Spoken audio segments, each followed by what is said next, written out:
Welcome to The Explainer. Today, we are jumping into something that's, well, absolutely essential for anyone moving to a new country.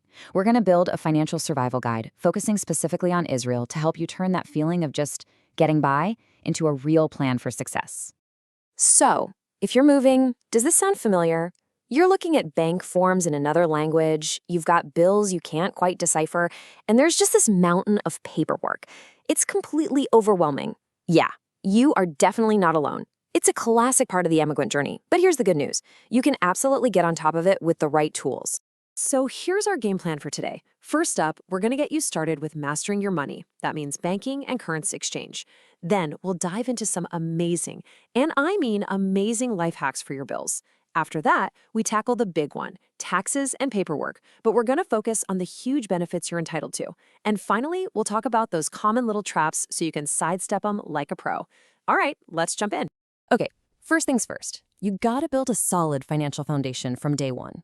And that really boils down to two key things: picking the right bank for you and figuring out the absolute smartest way to bring your money over without getting hammered by fees and bad exchange rates.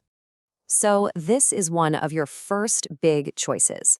On one side, you have the big traditional banks. Think Aliyah or Lumi.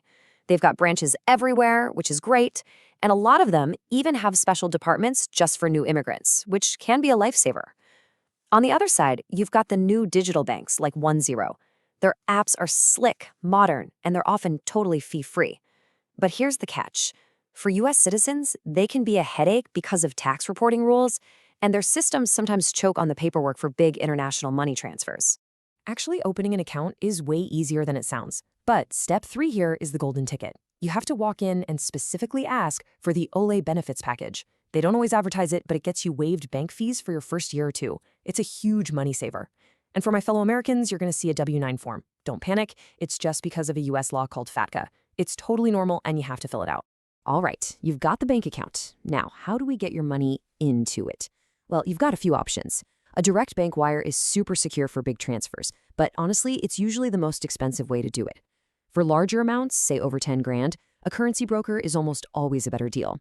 And for your smaller, more regular transfers, you can't beat fintech apps like Wise. The rates are great, the fees are clear. Just one little heads up, Israeli banks sometimes flag these transfers for extra review, so just be aware of that. Okay, now for the really fun stuff. Let's talk about some simple, powerful hacks that can cut your monthly bills like right away. These are the kinds of things that can save you a ton of money over time, and most people only figure them out after living here for years. You get the shortcut. We've all been there, right? You open that electricity bill and you just think, how is that even possible?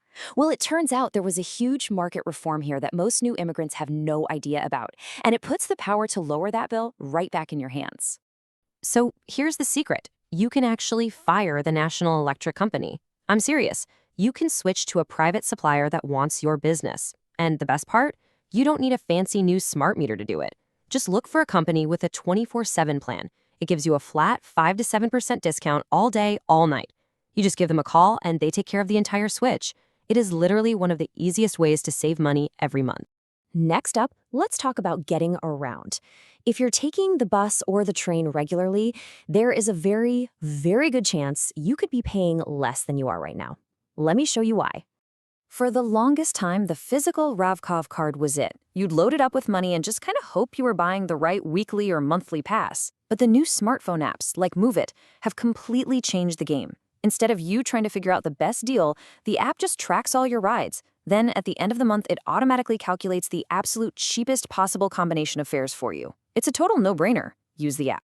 Food, it's a huge expense, but you can totally slash that bill by shopping smart. First, find the discount supermarket chains like Rami Levy. For produce, you have to go to the shuk, the open-air market. And here's the pro tip. Go near closing time. The vendors are practically giving away their fruits and veggies because they don't want to pack it all up. You can get incredible deals.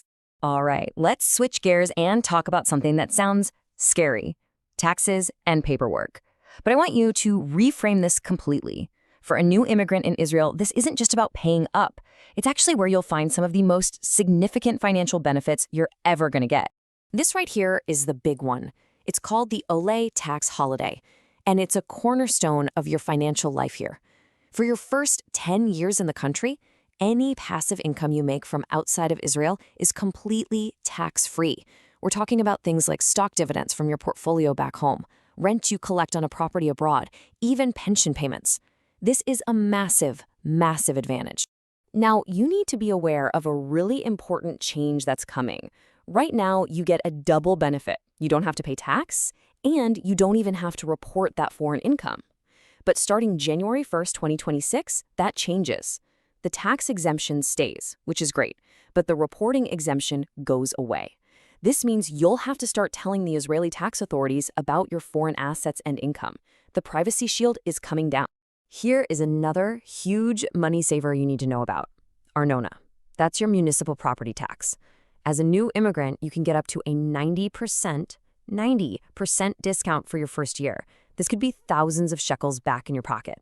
But, and this is critical, it is not automatic. You have to go to your local municipality and physically apply for it. Do not leave this money on the table. Okay, this is a major red alert warning specifically for American citizens. You might think, hey, I'm in Israel, I should invest in an Israeli mutual fund. Do not do it. The IRS has this category called a PFIC, and almost every Israeli mutual fund falls into it. The tax rates are designed to be absolutely punishing. It is a devastating financial mistake to make, so just stick to your US-based investment accounts. All right, we're in the home stretch. For our last section, we're going to cover some of those subtle but super important mistakes that can trip up newcomers. These are the little cultural and financial traps that can cost you a whole lot of time, money, and stress. Before we get into the money traps, we have to talk about culture for a second. You're going to hear the word sabra. It's a cactus fruit, prickly and thorny on the outside, but sweet on the inside. It's the classic metaphor for the Israeli personality. People might seem really direct, a little abrasive, maybe even rude. But once you get past that tough exterior, they are some of the warmest, most loyal people you'll ever meet. Remembering this helps you not take things so personally. Okay, here are 4 critical rookie mistakes to avoid. Number 1, never, ever, ever ignore official-looking mail just because it's in Hebrew. Pull out your phone, use a translation app. An unpaid fine can lead to a frozen bank account. It's called an akal. Number 2, bouncing a check is a huge deal here. It's not a small oopsie, it can seriously damage your financial reputation. 3, if someone's offering you a special deal just for new immigrants, be super skeptical. They're often scams. And 4, remember that bank fee discount? It expires. Put a reminder in your calendar for 1 year from now to go back to the bank and negotiate your fees. So when you boil it all down, what have we learned? That making it financially in a new country isn't about getting lucky. It's about having a strategy. It's about being proactive, knowing the hacks, and understanding the system. When you do that, you're not just a passenger anymore. You're in the driver's seat. Look, you have the tools now. You've got the banking insights, the bill-slashing hacks, the tax knowledge. The path from just surviving to actually thriving is right there in front of you. So the only real question left is, are you ready to take these tools and start building your successful new life?